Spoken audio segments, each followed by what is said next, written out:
Heart attack అంటే ఏంటి? So చాలామంది హార్ట్ అటాక్ వచ్చింది, హార్ట్ స్ట్రోక్ వచ్చింది అని అంటుంటారు. సో హార్ట్ స్ట్రోక్ కన్నా హార్ట్ అటాక్ రెండు ఒకటే అండి. సో స్ట్రోక్ కన్నా అటాక్ అంటే ఏంటంటే ఎప్పుడన్నా మన గుండెకి సరఫరా చేసే రక్తం సరఫరా చేసే రక్తనాళాలు ఎప్పుడైనా బ్లాక్ అయినప్పుడు మనకు వచ్చే సింప్టమ్ని హార్ట్ అటాక్ అని అంటారు. సో హార్ట్ అటాక్ మనం ఎలా కనుక్కోవాలి? సో ఈ రోజుల్లో ఏంటంటే చాలా 30 ఇయర్స్ 40 ఇయర్స్ వాళ్ళకు కూడా హార్ట్ అటాక్స్ వస్తున్నది.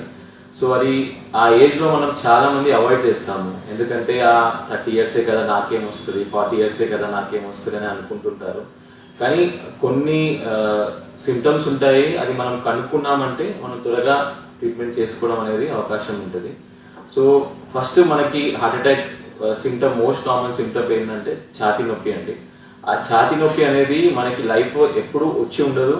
అండ్ వచ్చిన తర్వాత కూడా మనం ఎంత రెస్ట్ తీసుకున్నా కానీ, వాటర్ తాగినా, బయటికి వెళ్ళినా కూడా, ఎంత కొంచెం గాలి కొంచెం గట్టిగా పీల్చుకున్నా కూడా ఆ నొప్పి అనేది మనకి పోదు. ఆ నొప్పి పోదు అండ్ మనకి చెమటలు రావడం,